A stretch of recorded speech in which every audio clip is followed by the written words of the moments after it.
반갑습니다. 영어 가르치는 김한중 강사입니다.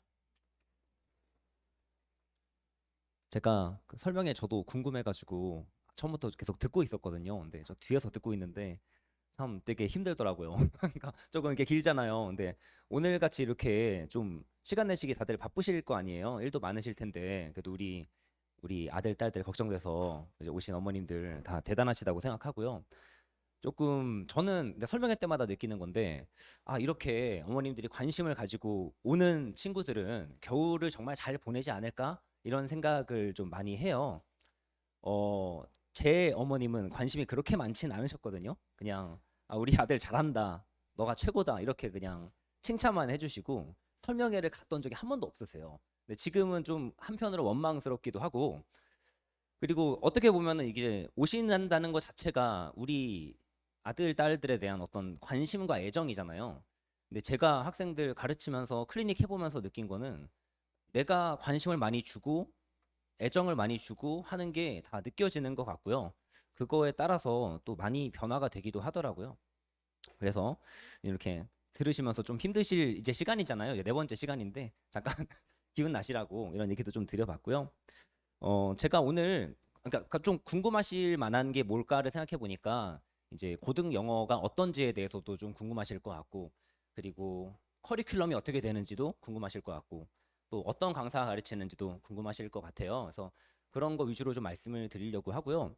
제가 PPT 자료를 가져왔는데 PPT를 보여드리는 것보다는 저는 그나 좀 그래도 지금 순간만큼은 제 얼굴 많이 보셨으면 좋겠고 조금 강의 어떻게 하는지도 좀 보셨으면 좋을 것 같아가지고 제가 이쪽에다가 조금 필기하면서 설명드릴 거니까요. 그냥 수업 듣는 것 같이 칠판 바라봐 주시면 좋을 것 같고요. 저 제 특수성을 좀 말씀드리면은 저는 좀 강사를 늦게 시작했어요. 29대 시작을 했고 그 이전에는 사업이 꿈이었어가지고 사업하다가 잘 안 돼가지고 좀 들어오게 됐습니다. 근데 제가 20살 때부터 과외를 되게 많이 했어요. 그리고 사업이 잘 안 될 때 돈이 하나도 없고 빚만 많아가지고 과외를 정말 열심히 했습니다. 가장 많이 했을 때는 새벽 5시에 첫 수업을 했고요. 성인 영어 회화 쪽 과외를 시작해서 고3 과외로 끝냈는데 새벽 3시에 끝났어요. 가장 많이 할 때는. 그래서 한 27명 정도 이제 과외를 하다가 그때 돈을 많이 벌었습니다. 하다가 이제 더 많이 가르치고 싶은데 방법이 없을까 하다가 이제 학원에 들어오게 됐고요. 학원에 오자마자 제가 주말에 토일에 나와가지고 12시간 동안 클리닉을 계속 했어요. 그래서 저는 그래도 다른 강사와 다른 점을 좀 꼽아보자면 클리닉을 정말 많이 하고요. 제가 강의 시간보다 클리닉 시간이 더 많습니다. 뭐 조교가 하지 않고요. 제가 다 직접 하고 있고요. 매년 300명에서 200명에서 300명 정도 클리닉을 하고 있고, 클리닉 그냥 말만 하지 않고 다 한 명 한 명씩 문서를 만들어서 어머님께 전달드리고요. 성적 오르면 정말 많이 기뻐해주고 정말 칭찬해주고, 그래서 그 학생들이 이번에 서울대 의대에 간 친구가 있어요. 근데 저랑 1학년 때부터 해서 2년 동안 공부를 했거든요. 근데 그 1학년 3월에 이제 선생님이랑 처음에 목표를 세우고, 그 친구 그때 목표가 서울대 의대였거든요. 목표 세우고 그때 가슴 떨려 하고 공부했던 게 아직도 기억에 남는다. 큰 힘이 됐다. 이렇게 얘기를 좀 합니다. 좀 그런 특수성을 좀 말씀드려봤고요. 제가 망한 사업들이에요. 처음에 그 브로콜리스라고 채식 사업 이렇게 하다가 3년 동안 이제 잘 안 됐고요. 그리고 V 컴퍼니라고 이제 입시 컨설팅 업체였습니다. 이거는 잘 됐었는데 이거 잘 되는 것보다 그 강사 쪽이 훨씬 잘 돼가지고 이건 접었고요. 작년에 새로 이제 하이웨이 교육이라고 제 학원을 냈어요. 조금 저랑 같이 일하는 친구들이 다 대학생들이다 보니까 금방금방 그만두더라고요. 그래서 조금 더 체계적으로 해보고 싶어서 학원을 인수해서 지금 선생님도 있고 한 5명 정도 직원이 있는데요. 그 직원들이랑 같이 그 수업에 이제 임하고 한다고 보시면 되실 것 같습니다. 제가 학생 수가 좀 이렇게 학생 수를 적어놨고요. 처음에 한 35명에서 시작해서 올해는 250명 정도 가르치고 있습니다. 근데 워낙 이쪽엔 잘하시는 분들이 워낙 많으시다 보니까 아직 많이 부족하다고 생각하고 있고요. 자, 이거를 제가 다 가져오긴 했는데 그냥 파트별로 나눠서 설명을 좀 드릴게요. 지금 뒤에서는 잘 안 보이더라고요. 이 칠판이. 그래서 좀 크게 했을 거고요. 잘 안 보이시면은 제가 말로 할 테니까 이런 말 하고 있구나. 이런 글씨구나. 이런 거 보시면 되실 것 같습니다. 자, 고등 영어에 대해서 좀 말씀을 드리고 싶고요. 세 가지로 나눠서 말씀드릴 거예요. 일단 겨울에 어떻게 보내는지가 가장 관심사하신 거잖아요. 겨울에는 당연히 어휘 공부를 많이 하셔야 돼요. 단어장 하나 들고서 매주 저는 최소 200개라고 생각을 하거든요. 200개에서 500개 정도 외워주면 정말 좋습니다. 그럼 영어를 아주 아주 잘하게 될 거예요. 그런데 그게 정말 힘들잖아요. 단어를 외우게 만드는 게 정말 힘든 일이잖아요. 저랑 일주일에 한 번 와가지고 수업하는데 단어 안 외울 수도 있는 거고. 그래서 저는 클리닉이 많이 필요하다고 생각하거든요. 어휘 공부를 많이 하셔야 되고, 왜 해야 되는지를 말씀드리면, 중등 영어 때는 시험 범위가 정해져 있었고요. 그 시험 범위 이외에 어려운 단어가 안 나와요. 근데 고등 영어는 내가 본문을 다 외워도 선지에서 모르는 단어가 두세 개가 나오면은 그 단어를 몰라서 틀리는 경우가 꽤 많거든요. 그래서 내가 공부를 했는데도 다 외웠는데도 틀리는 걸 방지하려면은 기본 어휘력이 굉장히 좀 좋아야 됩니다. 그래서 어휘 공부를 지금 겨울 때 꼭 하셔야 된다는 거를 좀 말씀을 드리고 싶고요. 저한테 맡겨주시면 제가 케이스가 굉장히 많거든요.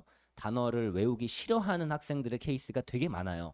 이 친구들을 어떻게 구슬려서 그래도 매주 200개는 외우는 습관을 만들어내는지, 그거가 제가 자신 있는 부분이니까 단어 암기하는 습관을 좀 만들어줄 수 있다는 거 살짝 말씀드리고요. 어휘 암기하는 거 중요합니다. 매주 200개 외우시면 되실 거예요. 저랑 공부를 안 하시더라도 200개를 외우게끔 어머님들의 관심과 애정과 또 이 학원의 능력으로 좀 만들어 나가면 좋을 것 같고요. 두 번째는요. 이제 수능 모의고사에 대한 얘기를 먼저 드릴게요. 수능 모의고사와 지금 우리 아이가 가지고 있는 영어 능력에서의 좀 간극이라고 한다면은, 글을 보고 해석하는 거는 아마 다들 잘 할 거거든요. 그게 안 되진 않을 거 아니에요. 보통 영어 공부를 되게 많이 하니까요. 근데 좀 우리나라 말도 다 무슨 말인지 다 이해하지만 문제를 틀릴 수가 있잖아요. 국어 영역 같은 경우에. 영어도 그렇거든요. 어머님들 진짜 수능 문제를 해설지를 보면요. 해설지를 봐도 이해가 안 돼요. 그러니까 좀 되게 관념적이고 추상적인 말을 되게 많이 합니다. 그래서 이 해석 연습보다는 고등 영어에 대비하기 위해서는 글을 이해하는 능력을 많이 길러줘야지 돼요.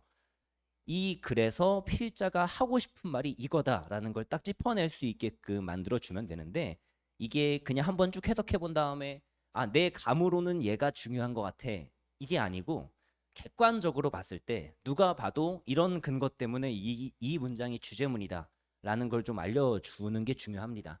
그래서 저는 한 세 가지 정도를 방학 때 장착을 시켜줄 거예요. 첫 번째는 강조 표현들을 알려줄 겁니다.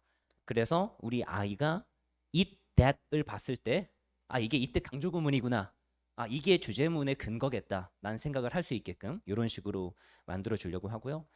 그리고 두 번째는 그 핵심 관계를 조금 볼 수 있게 해줄 겁니다. 핵심 관계.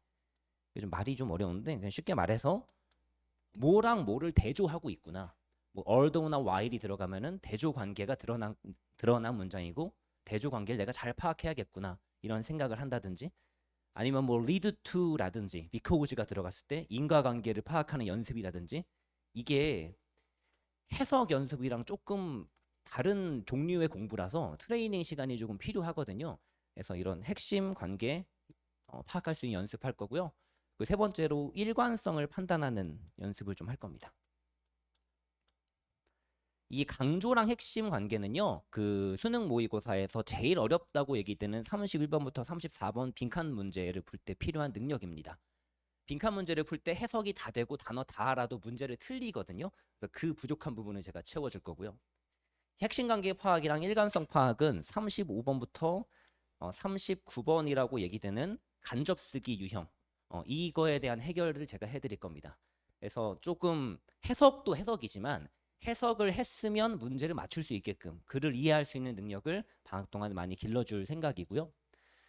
제일 궁금하실 게 고등 내신이실 것 같아요. 수능은 문법이 한 문제 나오고요. 정말 쉽습니다. 진짜 한 10초 만에 풀 수 있을 정도로 쉬워요. 저랑 공부를 한다면. 근데 이제 내신 문법은 좀 많이 어렵거든요. 배점도 많고 틀리게 될 거예요. 왜 틀리게 되냐면요. 중등 영어는 문법 그 범위가 정해져 있어요. 예를 들어서 투부정사와 동명사를 배운다 그러면 그 안에서만 나오거든요. 근데 문법 그 교육 과정이 한국 영어 그 커리큘럼에서는 중등까지예요. 고등부터는 문법이 커리큘럼에 아예 없습니다. 그래서 고등학교에서 문법을 가르쳐 주지 않아요. 그러니까 뭐 고등학교 갔는데 투부정사 배워서 투부정사만 나오고 그런 게 아니고요. 그냥 전 범위에서 나온다고 보셔야 됩니다. 전 범위에서 투부정사도 나오고 준동사도 나오고 시제도 나오고 여러 가지가 다 나오는 거예요. 그래서 그걸 푸는 연습을 조금 해줄 필요가 있고요. 문법은 그래서 개념 총정리를 일단 할 필요가 좀 있고요. 다 개념이 다 정리된 게 아닐 테니까. 근데 개념 정리는 저는 되게 좋아하는 게 시간 투자했으면 결과 나오는 거를 좋아합니다. 우리가 시제 공부를 했는데 시제 문제가 혹시 아시나요? 수능 모의고사에서 몇 번 나왔는지? 지난 12년 동안 한 문제도 안 나왔어요. 시제 문제가. 그럼 그걸 공부해봤자 맞추질 못하는 거잖아요. 안 나올 거니까. 그럼 뭐가 제일 많이 나왔을까요?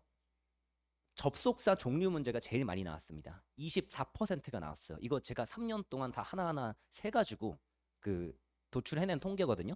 그래서 가장 많이 나오는 거를 공부시킬 거예요. 고등 기준으로 이게 나올 거고 이게 얼만큼 중요하다 이런 얘기를 해서 개념 정리를 할 거고요.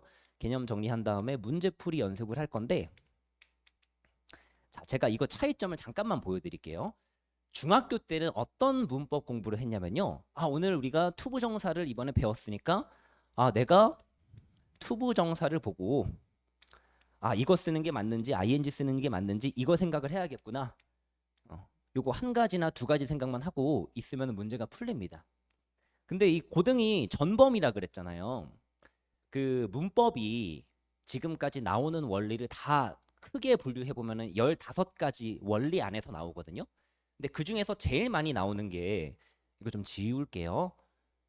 제일 많이 나오는 거는 동사에서 나와요. 동사를 변형시키는 원리들이 5가지가 있거든요.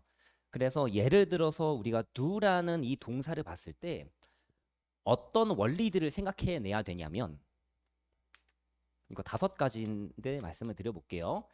동사에서 제일 많이 나오는 건 동사인지 분사인지 고르는 문제입니다. 이게 지금까지 20%가 나왔어요. 그래서 do를 보고 이거 doing이 돼야 되는 거 아닐까? 이 생각을 해야 돼요. 근데 이 생각을 하면은 안 틀릴 거고요. 수능 볼 때까지 이 유형의 문제를. 이 생각을 못 한다면은 아무리 공부를 계속해도 개념을 알아도 좀 틀리게 될 거예요. 자, 이게 20% 나온다 그랬죠? 자, 두 번째로는 do인데 이게 능동이잖아요. 수동으로 be done이 돼야 되지 않을까? 이 생각하셔야 됩니다. 이게 14% 나왔고요, 지금까지. do가 지금 복수 동사잖아요. 그래서 단수 동사 does가 돼야 되지 않을까? 이거 13% 나왔고요, 수일치 문제로. do가 대동사거든요. 대동사가 좀 학생들이 생소한 이제 부분인데, 제가 고1 학생들 저랑 공부 시작하면은 시작하자마자 한 100명 정도 돼요. 시작하자마자 테스트를 봅니다. 그러면은 거의 100명 중에 한 4명 빼고 다 틀리는 문제가 저 대동사예요. 이 둘을 보고 어떤 생각을 해야 되냐면, 아가 돼야 되는 거 아닐까? 앞에 비동사를 대신하는 아가 와야 되지 않을까? 대동사로 쓸 때? 요 생각을 해야 되고, 이게 3% 출제가 됐습니다. 그리고 혹시 옛날에 기억나세요? 사역동사, 지각동사 뒤에 동사 원형 오는 거잖아요. 그러면은 그거 말고는 투부정사 와야 되겠죠? 그래서 do가 올지 투부정사가 올지 이런 걸 준동사 종류 패턴이라 그러는데 이게 1% 나왔습니다. 그럼 이제 좀 의구심이 들 거예요. 영어 잘하는 이제 어머님께서는 선생님 근데 did는 안 나오나요? 시제로? 아니면 가정법으로? 요거는 지금까지 나온 적이 없어요. 그래서 동사의 변형 원리가 원래 7개인데 그 중에 저는 5개를 가르칠 거고요. 중요도 있는 순서대로 가르쳐 줄 겁니다. 자, 이런 식으로 고등 영어를 제가 3가지만 찝는다 그랬잖아요. 일단 어휘 중요하고요. 두 번째로 이해력, 이해할 수 있게끔 하는 데를 가셔야 돼요. 저는 고등학교 때 학원을 다 끊었거든요. 들었는데 혼자 공부하는 게 더 낫겠다는 생각을 많이 했어요. 영어에 대해서는. 그래서 조금 해석 위주의 그런 학습보다는 이해력 올려주는 위주의 학습이 좀 중요하다고 생각이 되고요. 그리고 아무래도 고등 내신 잘 받는 게 매우 중요하기 때문에 고등 내신 준비 시작을 3월에 하면은 잘 볼 수는 없어요. 자기 실력대로 나오면 다행이죠. 그래서 이게 겨울에 조기 개강반을 지금 들으실 생각이시라면 문법이 굉장히 크실 텐데 문법을 제가 문법을 연구를 정말 많이 했습니다. 우리 아이 맡겨주시면 제가 두 보고 이 5가지 생각은 할 수 있게끔 좀 만들어 보도록 하겠습니다. 이거 왜 틀리는지 아세요? 두 보고 보통 이런 생각을 해요. 아, 이게 능동이네. 그리고 수일치가 맞네. 그럼 맞는 거네. 이러고 넘어갑니다. 근데 doing을 썼어야 됐던 거죠. 그러니까 5가지 다 생각을 해야 되는데 이 중에 2가지만 생각하고 넘어가서 틀리는 거거든요. 그런 포인트들을 좀 짚어줄 수가 있다라고 말씀을 드리고 싶고요. 고등 영어 말씀드렸습니다. 이거 지우고 저랑 수업하면은 뭘 할 건지 그거 좀 말씀드려 볼게요.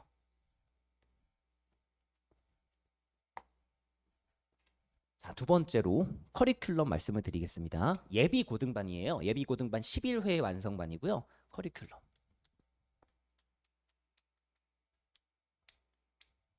단어 공부가 어려운 이유는 재미가 없어서 그렇거든요. 그래서 재미를 근데 느끼기가 쉽지 않아요. 단어 공부를 할 때. 그래서 제가 수업할 때마다 앞에 10분 동안 단어 형성 원리를 좀 가르쳐 줄 겁니다. 그래서 접두사 20개랑 어근 6개 해서 우리 아이가 단어를 봤을 때 다른 건 몰라도 그냥 접두사가 이거구나 정도는 알 수 있게끔 해주려고요. 예를 들어 접두사 DE가 들어가면 down의 뜻이거나 away의 뜻이거든요. 이런 걸 알 수 있게끔 좀 만들어 줄 겁니다. 10분 정도 투자해서요. 그래서 접두사 20개, 어근 6개 조금 그래도 재미있게끔 만들어 줄 거고요. 어휘에 대해서는요. 첫 번째가 제가 어휘 말씀드리는 거예요. 그리고 그 단어를 200개 외운다고 말씀드렸잖아요. 11회 동안 2200개 외우는 건데 지난 20년 동안 수능에 기출됐었던 단어들 중에 5번 이상 기출된 게 2242개예요. 그거 외우게 할게요. 그래서 수능 기출 단어들 이거 외운다고 보시면 됩니다. 이 중에는 그 중고등 필수 영단어도 있고요. 필수 영단어 아닌 단어들도 있어요. 그냥 5번 이상 된 건 다 외운다고 보시면 됩니다. 근데 되게 난이도가 쉬워요. 그리고 우리 아이들 학교가 정해지면은 그 학교에 맞는 시험 범위가 있을 거거든요. 1학기 시험 범위에 대해서 교과서랑 부교재 단어를 외울 거예요. 이거는 근데 개인별로 외울 겁니다. 학교 정해지고 나서 이렇게 공부한다고 보시면 돼요. 그래서 얘가 200개고요. 얘가 매번 20개 정도 될 거고요. 학교 정해지고 나서 얘도 일주일에 100번씩 외울 거예요. 그래서 200개로 시작을 해서 점점 많아진다고 보시면 되고요. 단어는 누적으로 공부를 할 겁니다. 누적으로 공부하는데 아무래도 이번에 배운 게 좀 많이 나오게끔 그렇게 할 거예요. 그러면은 분명히 대부분이 90점이 못 넘을 거예요. 90점 못 넘으면은 이제 저희가 수업이 9시에 끝나거든요. 9시에 끝나면 학원이 10시까지예요. 그래서 10시까지 남겨서 공부를 시키면은 처음에는 싫은데 남아서 공부를 할 거고요. 그러다가 남기 싫다는 생각을 하면서 조금 공부를 많이 하게 될 겁니다. 그러면서 이제 집에 좀 더 일찍 가게 되는 이런 걸 제가 좀 그리고 있고요. 제가 칭찬을 되게 많이 해줄 겁니다. 다 외워온 친구들은요. 그리고 제가 되게 돈을 많이 뿌리는 스타일이에요. 제가 저번 학기 때는 한 주에 한 30만 원 정도를 뿌렸어요. 아이들한테. 1등 하면은 5만 원, 2, 3등은 3만 원, 4등부터 10등까지 만 원 이런 식으로 줬거든요. 그때 그 반은 수업이 120명 하는 수업이었는데 매주 이렇게 줘가지고 카톡에서 이제 블락 처리가 됐었습니다. 너무 돈을 많이 쓴다고 블락 처리를 하더라고요. 선물을 너무 많이 주니까. 그래서 좀 이제 단어 많이 외워오는 친구들 중에서 수강생 인원에 맞춰서 제가 적절한 보상과 당근과 채찍을 많이 이용하겠습니다. 저는 그런 걸 되게 잘합니다. 자, 그리고 어휘는 이렇게 공부할 거고요. 자, 두 번째로 어법 시간을 가질 건데 개념서는요. 제가 3년을 걸쳐가지고 쓴 책이 있어요. 초고속 어법이라는 책입니다. 거기에는 뭐가 들어있냐면 지난 12개년 고1부터 고3까지 기출문제들이 다 들어있습니다. 총 망라돼 있어요. 그거를 제가 그 분류를 다 한 거예요. 15가지 원리, 43가지 패턴으로 분류를 해서 그 분류에 해당되는 거를 풀어볼 거고요. 그리고 사설 모의고사까지 해가지고 문제풀이를 같이 해볼 겁니다. 이거는 제가 굉장히 자신 있는 저의 시그니처 강의거든요. 초고속 어법. 아주 만족도가 높은 수업이고요. 좀 극단적으로 말씀드리면 어떤 문제든 한 10초 안에 풀 수 있게끔 이렇게 좀 만들어주는 연습이라고 보시면 돼요. 진짜 빨리 풀게 만들어줄 겁니다. 좀 이런 걱정하실 수 있어요. 고3 지문인데 그럼 우리 아이가 너무 어려워하지 않을까요? 단어 모르는 것도 많을 거고 해석도 안 될 텐데 제가 어법은 고1부터 고3까지 다 다루고요. 제 어법 수업은 해석 수업이 아니에요. 해석 수업이 아니고 문제풀이 수업입니다. 그래서 단어 뜻 모르더라도 품사만 알면 풀 수 있게끔 그렇게 해줄 거거든요. 저는 개인적으로 어법을 해석으로 푸는 건 잘못됐다고 생각을 하고 있어요. 해석 문제가 아니라 어법 문제잖아요. 그러니까 동사 수일치를 물어보는데 왜 그걸 전체 문장을 해석을 해야 되는지 잘 이해가 안 가고요. 주어를 찾아서 동사 수일치 맞춰서 푸는 방법을 익히는 게 필요한 거니까 이런 것들은 난이도 어려워도 풀립니다. 제가 이거를 지금 3년째 진행하고 있거든요. 아무리 영어 못하는 친구더라도 다 풉니다. 그리고 다 이해할 수 있고요. 그래서 어법은 이런 식으로 진행을 할 겁니다. 개념서는 초고속 어법으로 진행할 거고요. 문제를 계속 줄 건데 이 분당 인근 고등학교 기출문제를 가지고서 계속 풀릴 거예요. 그래서 어법은 이런 식으로 진행하고요. 자, 세 번째로 독해 수업을 할 건데 아까 좀 설명을 많이 드렸죠. 이해력을 올리는 수업입니다. 영어가 그 1번부터 45번까지 문제가 있어요. 이거 70분 동안 푸는 건데요. 그래서 한 문제당 2분 언더로 풀으셔야지 돼요. 근데 저랑 안 해도 그냥 맞출 수 있는 문제들도 되게 많거든요.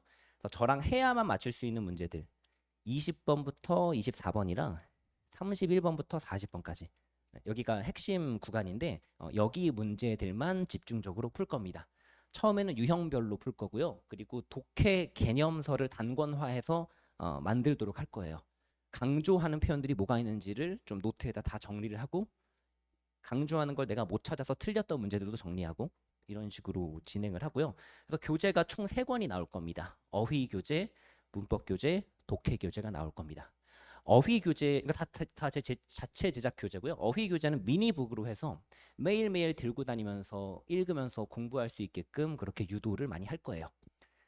3가지 보시면 되시고요. 저희도 시작할 때 20분 동안 테스트를 봅니다. 단어 테스트랑 어법 테스트, 독해 테스트 볼 거고요.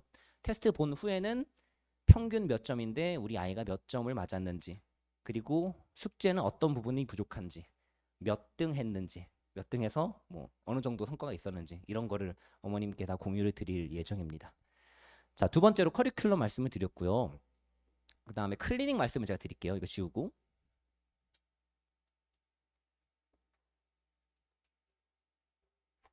세 번째는 클리닉 안내를 드리겠습니다.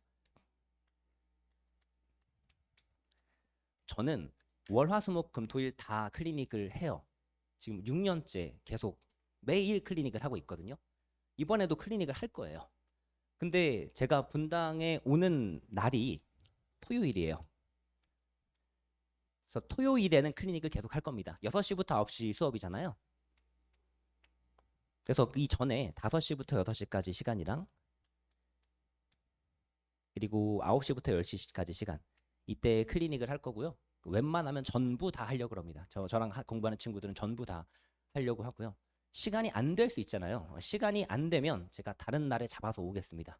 다른 날에 잡아서 오거나 아니면 줌을 하거나 저는 굉장히 이 클리닉을 좋아하는 사람이기 때문에 어쨌든 할 수 있도록 진행을 할 겁니다. 수학이 월화수목금 스파르타가 있잖아요. 그러면은 수학에 투자하는 시간과 영어에 투자하는 시간을 비교해 볼 때 수학이 엄청나게 많을 거 아니에요. 근데 사실 내신 단위수는 똑같거든요. 그러니까 영어 내신도 그리고 만만하지가 않아요. 그래서 어머님들 걱정이 이거 특강만 들어서 될까? 영어가 3시간, 한 주에 3시간 수업하는데 이거 가지고 될까라고 걱정을 하실 텐데 저도 똑같은 생각입니다. 그거 가지고 부족합니다. 물론 그거 다 소화하는 것도 빡센 일이긴 하지만 더 많이 하고 싶은 친구들이 있을 거 아니에요. 잘하는 친구들은 그게 쉬울 수도 있잖아요. 독해 같은 경우는 제가 고3권 넣지도 않을 거거든요. 그래서 클리닉 때 뭘 할 거냐면 추가 과제를 내줄 거예요. 저는 추가 과제를 내줄 때 보통 한 달에 2권은 풀게끔 내줍니다. 그래서 저랑 한 3달 정도 공부를 하면은 한 6권 정도 문제를 풀게끔 하고요. 학생 실력에 맞춰서 교재를 선정을 해줄 겁니다. 저의 다년간의 과외 경험으로 인해서 이 학생에게 맞는 교재가 뭔지 어떻게 관리해야 되는지를 잘 알고 있거든요. 그래서 클리닉은 추가 과제를 학생이 취약점에 따라서 만약 문법 개념이 부족하다 그러면은 중학교 문법 개념서 좋은 거 하나 추천해줘서 그거를 다시 풀게끔 할 거고요. 독해가 좀 부족하다 그러면은 아니면 독해 실력이 너무 좋다 그러면은 고3 독해집을 하나 선정해서 풀게끔 해줄 겁니다. 선정만 하지 않고 제가 매주 과제를 내줄 거예요. 저희 정규반 과제와 별도로 클리닉 과제를 내줄 거고요. 그럼 클리닉 과제를 해온 거를 클리닉 때 계속 피드백을 받을 겁니다. 다 해오면은 칭찬을 무지 많이 해줄 겁니다. 그리고 어머님께도 알려드릴 거고요. 그 관리하는 방식은요. 저는 처음에 강사 시작할 때부터 저랑 어머님이랑 학생이랑 단체 카톡방을 만들어서 24시간 소통을 하고 있어요. 그리고 제가 정말 집착이 강했을 때는 매일매일 전화했어요. 학생 35명이었을 때는 매일 밤에 10시부터 12시까지 전화해서 오늘 계획한 거 다 했어? 내일 계획한 거 나한테 보내줘. 정말 멋지다. 너 정말 잘할 수 있을 거야. 그렇게 관리하면 정말 많이 오르거든요. 근데 제가 어느덧 200명이 넘어가다 보니까 정말 힘들었어요. 1학기 때 100명이 넘어가는 학생들 제가 계속 보다 보니까 너무 시간이 안 나더라고요. 근데 지금은 다행히 좀 많이 학생 수가 줄기도 했고 방학 때 조금 저는 내신 강사는 방학 때 좀 그렇게 빡세지 않거든요. 그래서 방학 때 다시 좀 관리를 해줄 거고요. 그래서 추가 과제를 내주고 매주 확인을 할 겁니다. 계획을 세워주고요.